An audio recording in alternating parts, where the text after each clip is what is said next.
Welcome to the Tao of Our Understanding Recovery Podcast. In this podcast, we discuss mystical works of literature and how they relate to recovery. We hope you enjoy today's podcast episode. Hello, this is Buddy C. Welcome to the Tao of Our Understanding Recovery Podcast. Today we have Brian and Drew and Lou and Orlando. Good to have everyone today. This podcast is actually an online meeting. Most of us, if not all of us, practice 12-step recovery in some form. We have found that the teachings of the Tao resonate with our sense of the higher power. And so we come and talk about our experiences, usually based around a story that we find in Taoist text. We've gone through the Tao Te Ching. We've gone through some stories in the Wentzu. That's W-E-N-T-Z-U. Tao Te Ching, T-A-O-T-E-C-H-I-N-G. Right now, we're going through some stories in the Chuang Tzu, C-H-U-A-N-G-T-Z-U, a translation by Thomas Merton.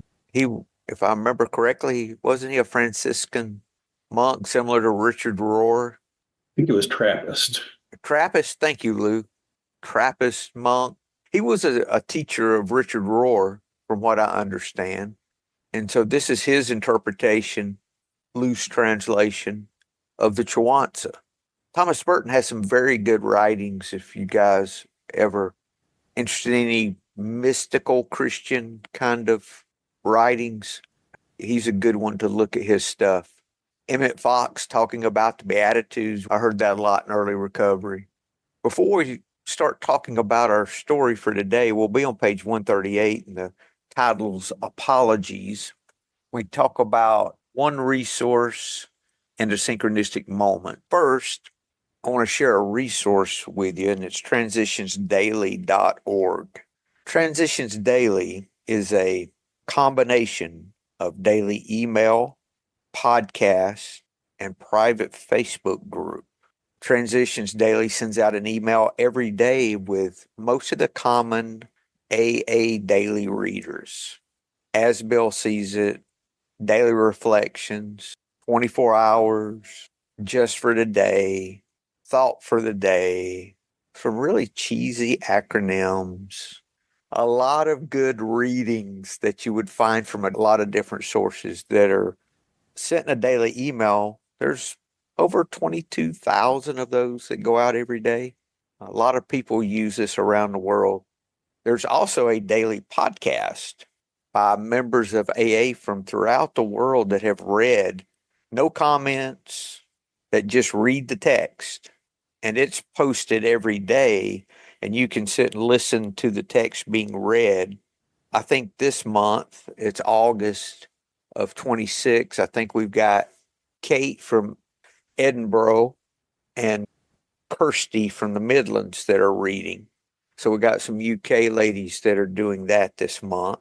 We have people all over that read those. The private Facebook group is a place you can discuss those things. It's private in that the people within the group can see who you are, but no one outside of the group can see that you're a member. So that's the level of anonymity that's there. But you can get the emails fully anonymous. The list is never sold, never shared, none of those things. I know that for fact. So if you're concerned about privacy, it's not an issue there. A good resource for you. Lots of other good things at transitionsdaily.org as well that might help you. It's great for sponsees first coming in too, is what I found. Now we have our synchronistic moment. Lou, you going to share something with us today, sir? Yeah, buddy. Not too long ago, I found a cousin that I didn't know I had. I were related on her father's side. She was put up for adoption.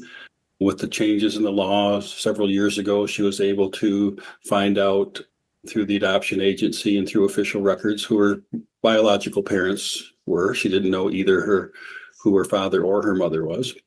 And through DNA on one of those online DNA platforms, she and I connected, and she's since met some other people on her father's side of the tree. I got a message from her the other day that she had connected with a half brother of hers on her mother's side. How it happened was the synchronistic process, the universe conspiring. Her half brother is from Indiana and she's from Missouri. When they connected, they were on the phone to each other. He told her that he was from Indiana and they talked for a while. And he says, actually, been on a trip. I'm traveling through Missouri. And she says, I'm from Missouri. Where are you at? On the road. He said, I'm near Rollo, Missouri. She says, I'm 45 minutes ahead of you on the same road. So they decided to pull over at an exit coffee shop or something, and she got to see her half brother for the first time. Now, how that happens, where they're a few minutes away from each other on the same road, the first time they connect, when he's from Indiana and she's from Missouri, I don't know. But to me, it's one of those synchronistic moments. I think we just have to take a step back, Lou, and just enjoy those. Yeah, I'm happy. I don't know. I don't want to try to. I want to know how that happens, Lou. I want to know exactly how I can make that happen. Yeah, that's what I want. But I have learned I just have to be grateful for those and stay out of that hole. Let go and accept and be grateful. Buddy, it's that traveling through life with an open hand, not trying to grip it and control it.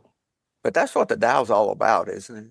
Reminds me of when you throw dice and you let go of the dice. Provided it's legal in your area. No, I'm not throwing dice for money in the alley behind the bar. No, I'm not. That's quick stop. What I'm talking about. When you throw dice or any of those types, or shoot an arrow, anything like that, when you let go, you do all you can, but there's a point where you have to stop doing. I don't want to stop doing. I want to keep doing. And most of my angst is from me continuing to try to influence something that's beyond my influence. Thank you, Lou. Let's move on to our story. Lou, I think you're reading for us today as well. Yes. We're on page 138. It's entitled Apologies. If a man steps on a stranger's foot in the marketplace, he makes a polite apology and offers an explanation. This place is so terribly crowded. If an elder brother steps on a younger brother's foot, he says, sorry, and that's that. If a parent treads on a child's foot, nothing is said at all. The greatest politeness is free of all formality. Perfect conduct is free of concern. Perfect wisdom is unplanned. Perfect love is without demonstrations. Perfect sincerity offers no guarantee. Thank you, Lou. This has got the empty boat vibe. Buddy, what stands out to me is that part about the parent. It's like everybody's saying they're sorry, but the parent's not. Is it because the parent doesn't need to? They think they don't need to. This one was tough for me reading through it for the first time, just because I'm a Southerner and we're raised to be polite and apologize and tell people that I say sorry when I open the door and somebody's on the other side of the door. I'm not sorry that I opened the door and somebody happened to be right on the other side of it, or I reach for a shopping cart and somebody's reaching for the same shopping cart and I say, oh, I'm sorry. This is, I think, a good example of just how different cultures raise people to be.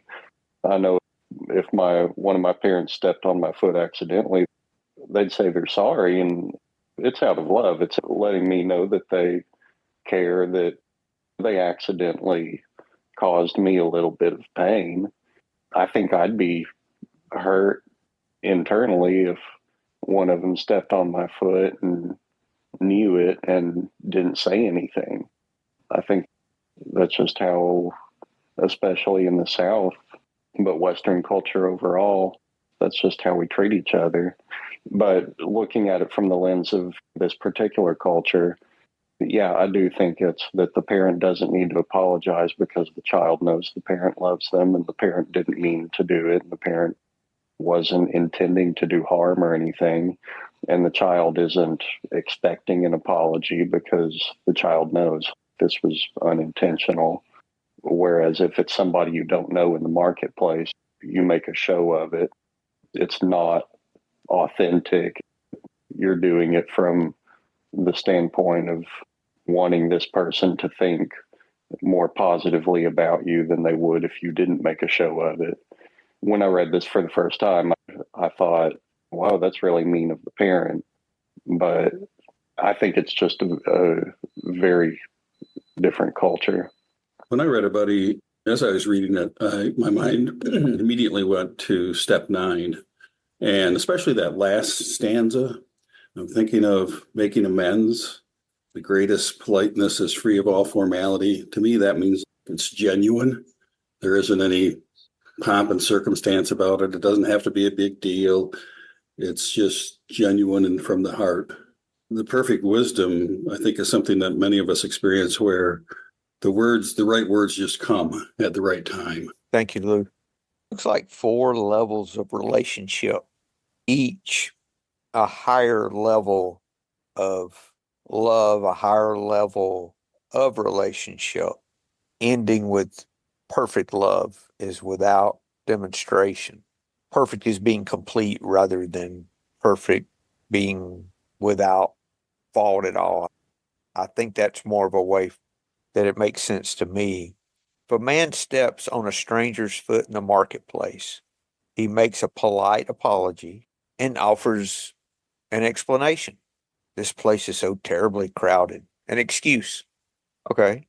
Next level, if an elder brother steps on his younger brother's foot, he says sorry, and that's that. No need for an explanation. He's just sorry. They have a relationship that transcends the excuses. If a parent treads on his child's foot, nothing is said at all. What might be said is, watch where you're walking, or son, you need to learn where to step. Could be some kind of lesson in that. I don't know. For the child, who knows? Whether the parent was right or not, I don't think is the gist of it. It's just the relationship was such with the child that there was no real apology necessary. Now, if I was at fault as a parent, then yes, of course, I would apologize. But this could be a situation where that's not the case. It may be, are you okay? Honey, you need to watch where you step. That's not an apology. Maybe there's something like that going on there. That would make sense to me. And isn't the last stanza describing the parent-child relationship? The greatest politeness is free of all formality. Perfect conduct is free of concern. Perfect wisdom, unplanned. Perfect love is without demonstration. Perfect sincerity offers no guarantee. I think I want to talk about this last stanza mostly. Looks like to me this is describing compassionate living and giving us different views in different situations, how we conduct ourselves, and really how compassionate living looks in application. First, let's talk about conduct. We hear a lot in conduct about fix, manage, and control, conniving, puppeteering, my favorite, self-interest. The master doesn't act from self-interest, so there's nothing to correct. Lou? I was thinking along those lines too, buddy. And I was thinking of the phrase stepping on somebody else's toes. I didn't mean to step on your toes. If a person is in tune with the Tao and they're living that compassionate life, if they have something that they say and their intention matches the situation, and it's without conceit, without puppeteering, then there's no need to be all worried about, did I say the wrong thing? You can just let that go. That's another side of stepping on other people's toes, at least for me, has always been, did that go over wrong? I wonder what they think about that. Should I be worried about that? What do I need to do? All of those kinds of things. But when it's something that comes from the heart, perhaps this is saying that it's free of concern. And if somebody feels like their toes are stepped on, that isn't really I didn't cause that. Their own thoughts caused that. Thank you, Lou. And it's not about the result of the action. It's my concern about the result of the action. I'm doing what I know to be the right action, not getting caught up in what you're talking about, Lou, with the outcome of that as much. Yes, that perfect sincerity offers no guarantee. You're not manipulating, you're not worrying about, you're doing the best you can do in the situation, and it is what it is. Yeah, something that that last paragraph reminds me of is when I got sober, I definitely apologized to my wife, especially for several things, and I I think there was a difference between initially I wanted to apologize and have her accept my apology, and that's it. I'm sorry. I want to hear you say it's okay, and then that's it. Like you were talking about with the being the puppeteer, I wanted to control her reaction to my apologizing, and I wanted to hear her say, "Oh yeah, it's fine. It's water under the bridge. It's fine." That contrasted with, "I'm open to hearing how my addiction affected your life. I'm open to hearing how it's hard for you to trust me. I'm open to hearing how you think I can start to make things right, things that I need to do to help rebuild our relationship." And that's kind of those lines of perfect conduct is free of concern. If I'm asking her to please tell me how this affected you and how what I can do, I'm dropping my concern over making sure that she only says what I want her to say, and that's it. Wise conduct, I think, in the sense of sobriety, is being open to hearing from others what your actions did to them, and being open to hearing what may be painful, what may be things that you don't want to hear. That I think that's dropping the concern, the self-concern. You're becoming more concerned for the person you love, the person you hurt. That's dropping the self-concern. I think that's been a big step for me. Thank you, Drew. I skipped the first one. Great politeness is free of all formality. I think that really applies to the amends process, like you guys are talking about. The more I love someone, the less formal my relationship with them is, the more comfortable, the more I can share my heart with them, more I can love them. And I have to watch sometimes, am I hiding behind excuses? Just like in the marketplace, making the excuse for stepping on someone's foot. Am I making excuses in my life for behavior that's it's time to surrender, time to walk in love in an area that I used to not? Brian? Hearing you talk about the living amends being different. We can spew all the I apologize or I want to make an amends, but it's our actions that matter. And this is about mending a relationship, Brian. It's not about just saying I'm sorry and going on. About how can I make this right? How can our relationship improve? Even if it's someone that's not a friend of ours, we can, in quotes, clean up our side of the street. We can do everything in our power to be the best Brian we can be, in a situation. That doesn't mean we're all lovey-dovey with them, but it does mean that we're the best we can be. Most of my amends are with those I love. The way I make those, of course, obviously you have your initial amend, and then it's really the mending part. Can I live this amend from that time forward? And I'm working to mend the relationship with every opportunity that I have. And that's good. I didn't see that at first. We're living behind our excuses. My family members didn't want to hear I'm sorry. They wanted to see me live I'm sorry. That took time. Okay, perfect conduct's free of concern. You could say free of fear of not pleasing, maybe. Ooh, is that too close to home? Pretty close for me. A little bit too close. Thank you, Lou. Oh, I did have a AA quote from page 551 in the fourth edition. The only problems I have now are those I create when I break out in a rash of self-will. What was that, Brian? I just, damn it, started laughing. Yeah. Okay, next we have perfect wisdom is unplanned. Wisdom to me would be the most planned thing, wouldn't it? The way I used to think about wisdom definitely would be. We talk a lot on the podcast about, we'll have a little chat beforehand, and a lot of times what we read lines up with what we were chatting about. Last week was a really good example of that. We talked about cracking the door of willingness, and then the whole story was about our issues came from the will. Could not have been more lined up. I think there's a sense of that in perfect wisdom being unplanned. Doesn't mean it's irresponsible. Unplanned does not mean irresponsible.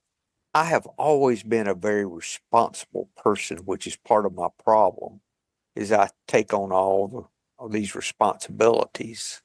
But I have learned how to be open in ways that sometimes outwardly could look irresponsible. But for me to live wisdom and allow room for what's not planned, I have to let go of some of that concern, don't I, that we talked about a moment ago. Yeah, I think going back to the topic we've been talking about of tying this in especially to the amends process, the wisdom being unplanned, what that makes me think of is scripting everything out beforehand to sound wise, to sound smart, to sound, I've got all my stuff together now. That still goes back to the whole puppeteering thing. I want to control the situation. I want to make sure that they think about me a certain way. Whereas the wisest thing you can do in that sort of situation is listen and then respond from the heart, respond from that place of no self, the not from selfish concern, but selfless concern. Thanks, Drew. If we wanted to, all of these descriptions of virtue, which is what they are, would apply to making your ninth step amends. I've shared before when I was making my amends, my sponsor suggested that I start with something that I appreciated in the person I was making the amends to. And I could always find something that I was grateful for in that person. I mean, I knew what I wanted to say, but I started it with a gratitude. And for my amends, I could find something I was grateful for in the ones that I had left to make. And all of mine, actually, if I dug deep enough, I could find something. Not only does wisdom, which I take as being intuitive knowing, in my amends, but in everything comes from my openness. If I've got things figured out, normally it's going to be flat. But if I'm open, if I'm approaching an amend from a place of wanting to mend the relationship, wanting to correct the wrongs I've done as much as possible, that's a whole different place than just doing this because I have to. Mark them off the list. I wonder what they're going to think of me after this. That's a concern. Number two, and just down the line, that wisdom being unplanned is so foreign to me. I want everything planned. I want everything line by line. No room for any error, no room for anything to not be. I think my fears find some satisfaction in structure, in everything. So I have to leave some vulnerability. Not to say I don't plan things, that's not what I'm saying at all. But I have to leave some openness there. Buddy, for me, that planning piece is mulling it over in my head, like scripting what I'm going to say, what they're going to say, how they're going to act, putting together a plan A through C. I'm glad Drew mentioned that and didn't say if you do that, you have some serious mental illness issues going on. So Well, get in line. I'm in good company. And that can be, man, just asking my wife if she's all right. And I start mulling it over. Sooner or later, I start accepting fault for it. And I'm like, shit, I haven't done anything. But I'm sure I have somewhere. Instead of just being vulnerable and saying, hey, is everything all right? Have I done something?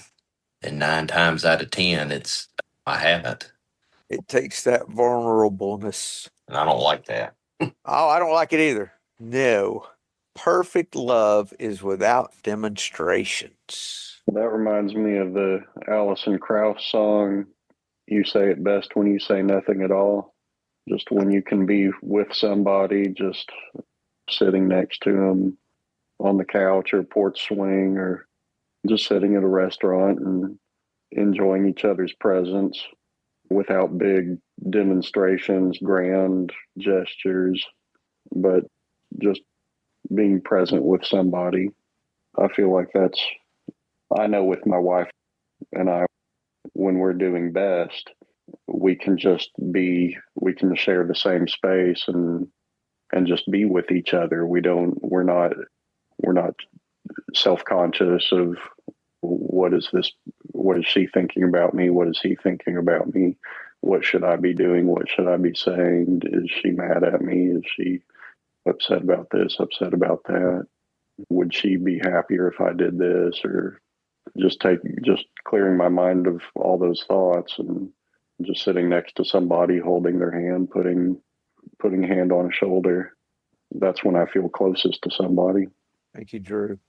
I was also thinking with that in higher level or not as close of relationships, I don't have to put on or display my spirituality in meetings or any of the other ways that we demonstrate compassion.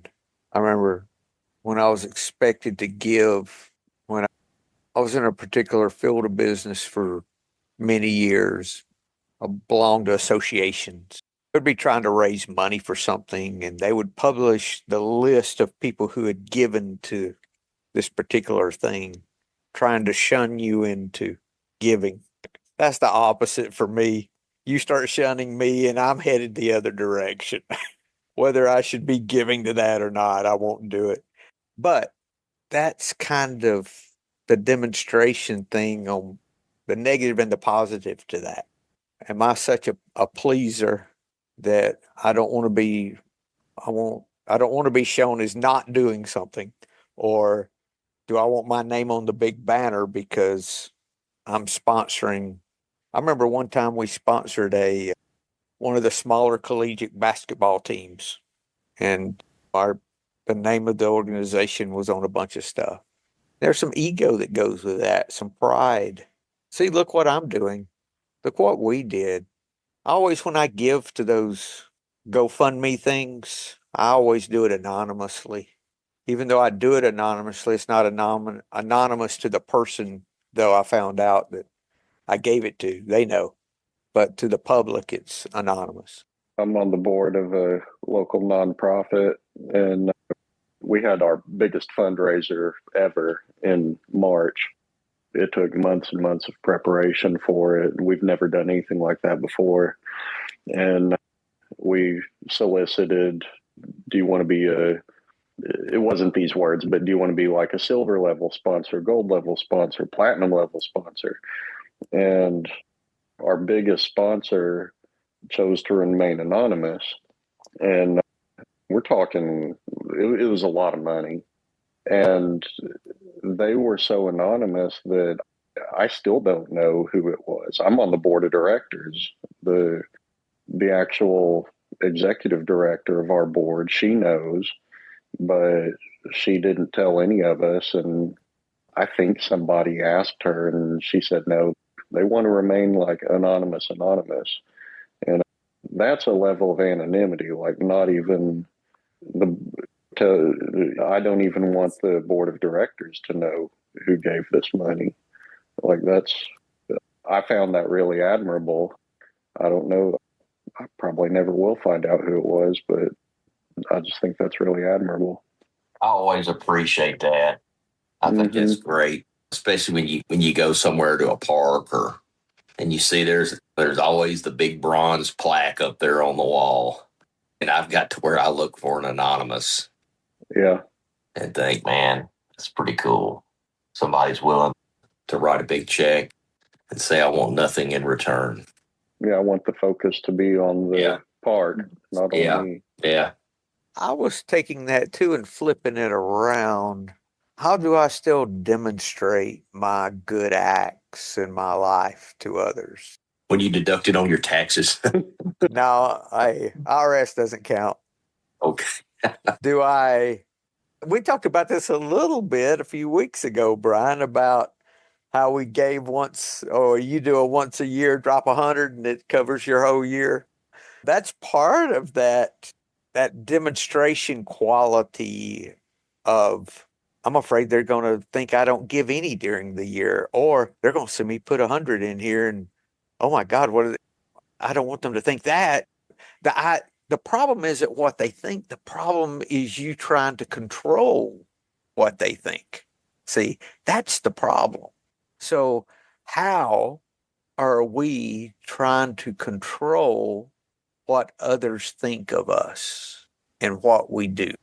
There's that quote that what others think of me is none of my business. I don't think that's a quote, Brian. I don't like that one. Or whatever you want to call it. Y'all dropped some big words on here. I'm messing with you. That is definitely the quote. I know. And I definitely don't like it. Yeah, but it's the truth. Oh, it is. Yeah. Yeah, it's the truth. That speaks to that demonstration. Then the last one, perfect sincerity offers no guarantees. I was thinking about the vulnerableness that comes, especially with amends. When you go, you're speaking from the heart, you're laying it out, being vulnerable, and you really don't know what the outcome's going to be. What are they going to think of me? Are they going to receive this or not? I think I'm a piece of shit. Do they still think I'm a piece of shit? That amends is about us. So really, if they're still pissed and they tell you to drop dead, that's on them. See, the guarantee, the sincerity doesn't guarantee an outcome. There's not a correlation between the more sincere. I don't want to say that. Sincerity is definitely a part of it. But just because you are sincere doesn't mean you're going to get the outcome that you want. I guess maybe a good way to say it. And what we find is the one that's in jail is you, not them. They're not the one bound. You're the one bound. And the way you open this door, which was unlocked the whole time, is through making the amend. A good question to ask myself is, what can I do to make this right? That usually points me in the right direction. Can I find something I'm grateful for in this person? And what can I do to make this right? If I can answer those two questions and then work with my sponsor as to all the ways I can make the amend. There's a lot of ways to make an amend. Even if it's someone that you hold this huge resentment against, start with maybe praying the will of God for that person. I could pray that for anyone. Doesn't matter. The most evil person in the world, I could pray the will of God for them. I'm not praying nothing good or bad for them. I'm just praying that the will of God be done in their life. That's not necessarily good or bad. That's not even good things for them. I could start there. And if I did that for a week or two till it got easy, maybe go to praying some good things for them or do the Metasutta. That's what I was thinking of while you were talking about that. You want to share that with us, Drew? Different versions of it, but the one that I use is, may you be happy, may you be free, may you be joyful, may you be at peace. That's the same as a prayer. If you didn't believe in like the Christian way of praying, that's a perfect way to do the very same thing, because what are you doing? You're opening up to that person. You're opening up to them having something good in their life, which is the opposite of what I would want for anyone that I resent. Then after that, maybe you could ask for all the things for them that you would want, like we read in 552 in the fourth edition, big book.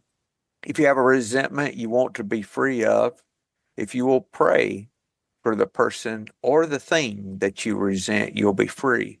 If you'll ask in prayer for everything you want for yourself to be given to them, you will be free. Ask for their health, their prosperity, their happiness, and you'll be free. Even when you don't really want it for them and your prayers are only words and you don't mean it, go ahead and do it anyway.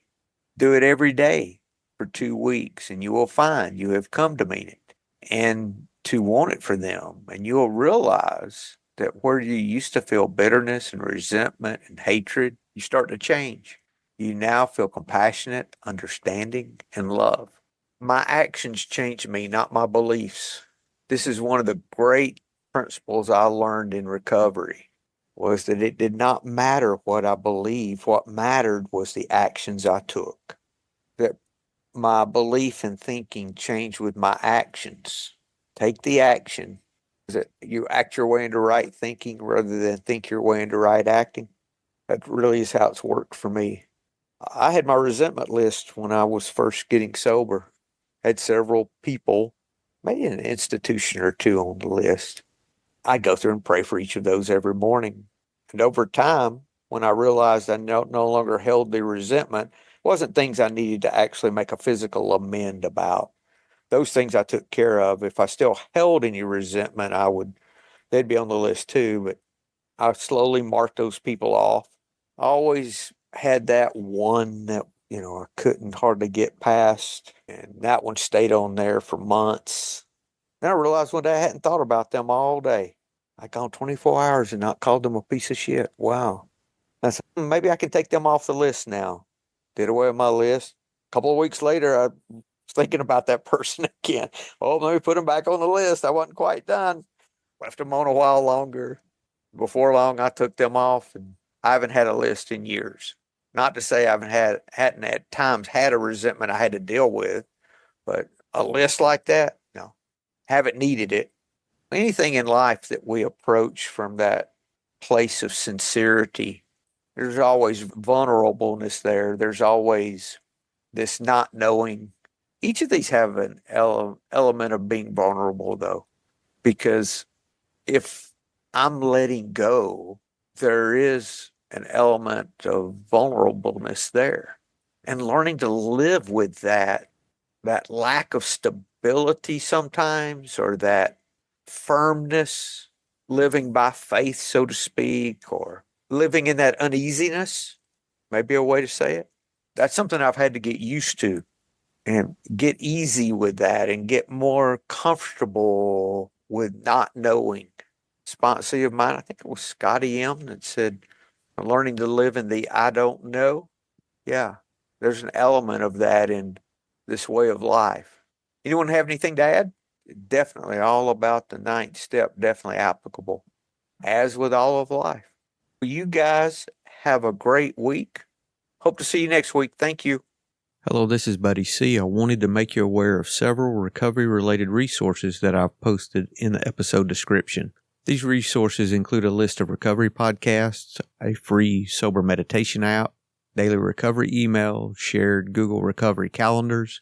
Hope you put some of these resources to use and have a great week. Thank you for listening to the Tao of Our Understanding Recovery Podcast. If you enjoyed this episode, please share it with your friends in recovery.